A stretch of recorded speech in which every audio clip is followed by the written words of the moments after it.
The good old days of warfare were back when knights and horseback had changed the tide of the battle. And if you believe modern day science fiction tabletop gaming, well, those days are going to make a return at some point, except that instead of horses, we're going to be using some sort of fancy motorbike type things, like, say, for example, you have the classic Space Marine Raven Wing Bike Squadron. Or perhaps you've got a different type of Space Marine here from the Beyond the Gates of Antares riding some sort of hover bike. And then you've got these unfortunately designed things. I don't even know how something like this got off the design table, but mistakes are sometimes made, and we'll just leave it at that. The question to ask, of course, would be, well, how effective would this kind of a thing be? And if some of the reports coming from the front lines of Ukraine are to be believed, well, apparently the Russians are kind of trying it in what we describe as a very Russian or Astra Militarum style tactic, because frankly, in some ways, those two militaries are kind of the same thing.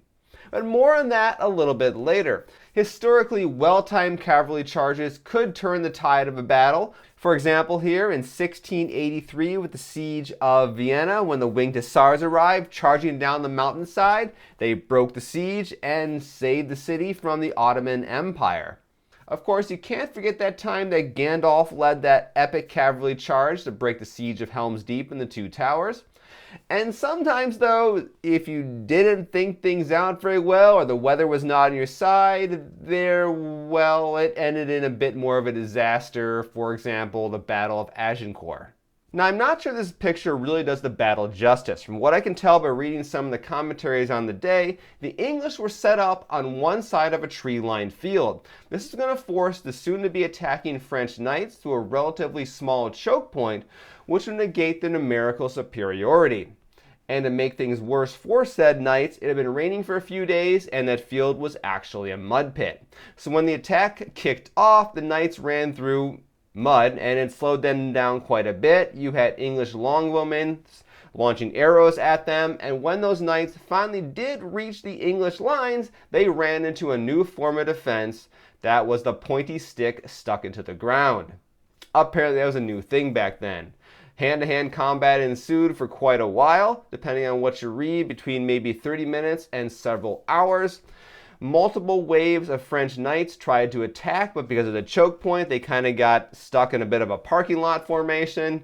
And by the end of the day, at least according to commentary on the Britannica Encyclopedia, they described the field as having piles of corpses. I think from what I was reading here, the estimated losses on the French side were about 6,000, which was 10 times as many losses as the English suffered. And also, once again, based on depending on which account you want to believe, that may have been as much as half of the French army. And a side note, in the early 20th century, apparently you had the trope where main characters of particular artwork, in this case, would not go ahead and wear a face shield because you wanted to know who he was. In this case, I believe this is King Henry V at the Battle of Agincourt. So we flash forward a few hundred years, and now we get to the 19th century. By the time the American Civil War came around, there were some cavalry charges in the battles, but for the most part, they were more of a support unit, doing reconnaissance, raiding the back lines of enemy forces, doing sabotage, stuff like that.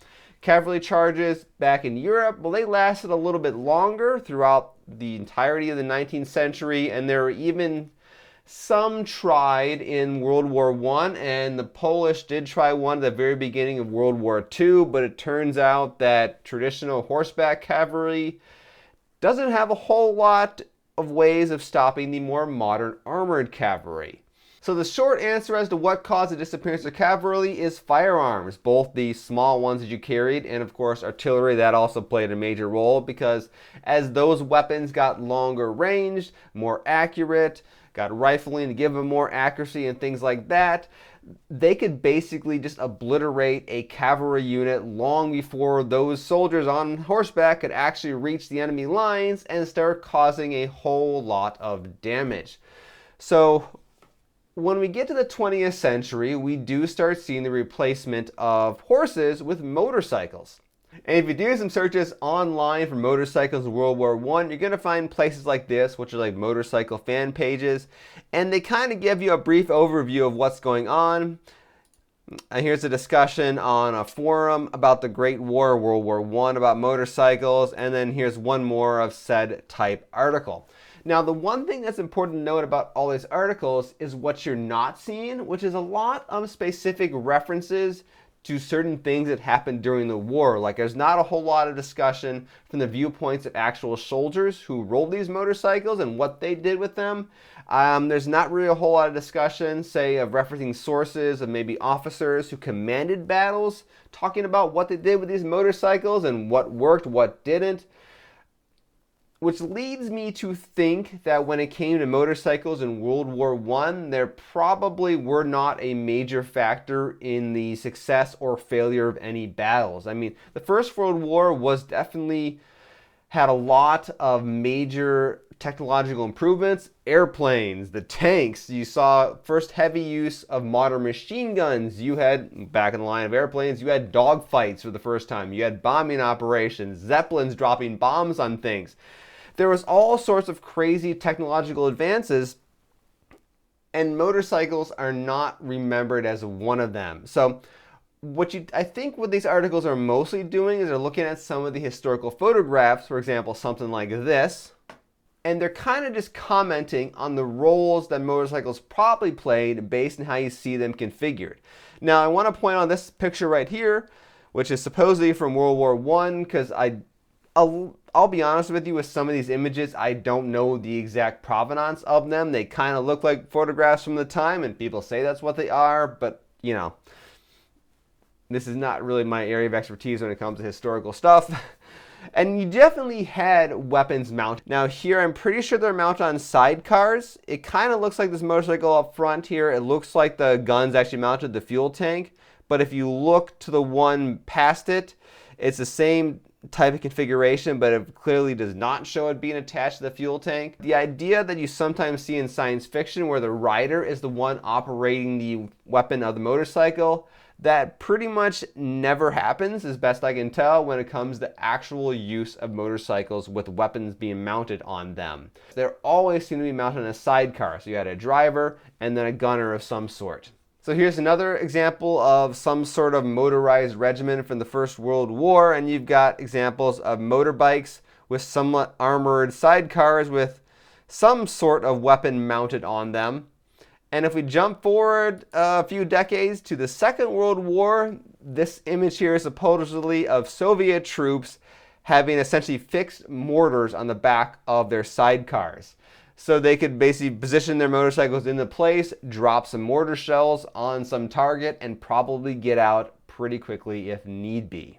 And if you look around more, you're going to see just images of relatively normal motorcycles in war for things like reconnaissance, laying down telecom lines, and there's even some that were apparently kitted out to be ambulances, where you had like one or two stretchers attached to where the sidecar would be, and you would have people in said stretchers being medevac from the battlefield. That just seems like a really awful experience in so many ways, but it may have been kind of effective to do so. Flash forward to the modern era, and you've kind of have the same situation where motorcycles are being used for similar roles like reconnaissance and moving around small numbers of troops.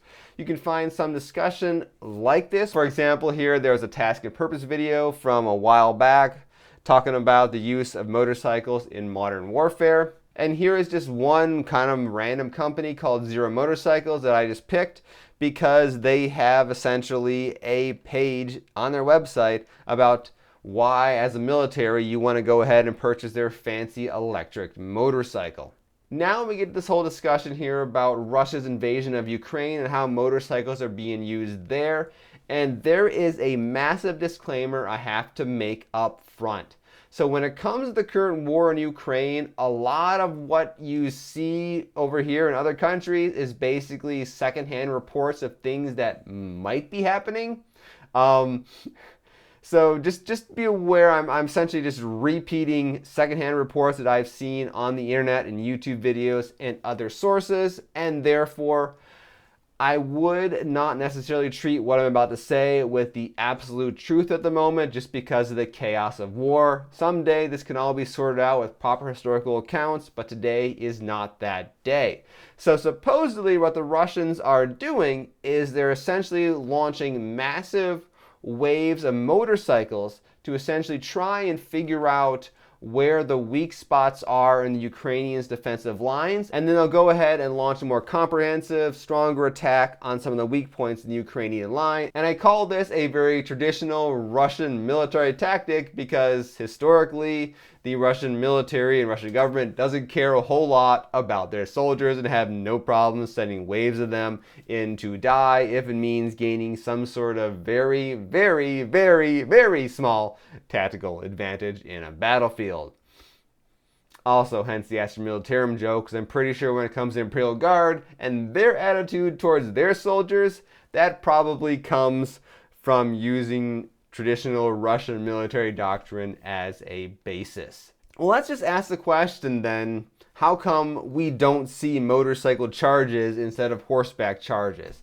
And the simple answer still is firearms. When it came to all the challenges for soldiers on horseback charging into enemy lines with troops with a bunch of guns, well, motorcycles don't really fix any of that. The soldiers are still very exposed, have really no armor protection beyond whatever body armor they're wearing, and motorcycles, well, they're just as vulnerable to horses when it comes to most forms of small arms fire because they're designed to be lightweight and fast, and therefore they themselves don't, the motorcycles might say, they themselves don't have any additional armor added on them to protect them from basically any type of weapons fire.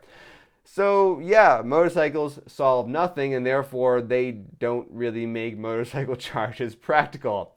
So let's jump forward 40,000 years and just ask the question then, why is it that Space Marines do this when it's really not practical for real soldiers to do this? Few things. First of all, when it comes to the armor problem, Space Marines are relatively armored in the Warhammer 40k universe, and they are fairly resilient to weapons fire, so that problem is kind of solved a little bit. Let's assume the motorcycles themselves are also fairly armored, and therefore they can take a little bit of weapons fire, so that problem has been solved a bit as well. And while big, massive cannons do certainly exist in the Warhammer 40k universe, and they can be exceptionally devastating, for the most part, they're not that common on the battlefield when it comes to playing a game of Warhammer 40,000. And even then, especially in games like, for example, Beyond the Gates of Antares, this game is essentially World War II in space, and the artillery in it was not accurate whatsoever. Therefore, that problem with cavalry is kind of solved, and at the end of the day, this is cool. Because tabletop wargaming is all about something that looks cool and is having fun, and a unit like this does add sort of a bit of a unique flair when compared to other units in the game, whether it just be basic infantry or tanks and stuff like that. Well, that is about all I have for you guys today. I thought we'd just do one more of these fun little discussions comparing science fiction military stuff to real life military stuff. And we can finish on this last little point saying that I think at the very least, this particular unit over here is kind of dumb. And I think they're well deserved that name because they're going to meet that end very, very quick on any sort of science fiction battlefield. So I'm Jason, the creator of the Tabletop Battlefield. Thank you guys all for watching, and I will see you next time.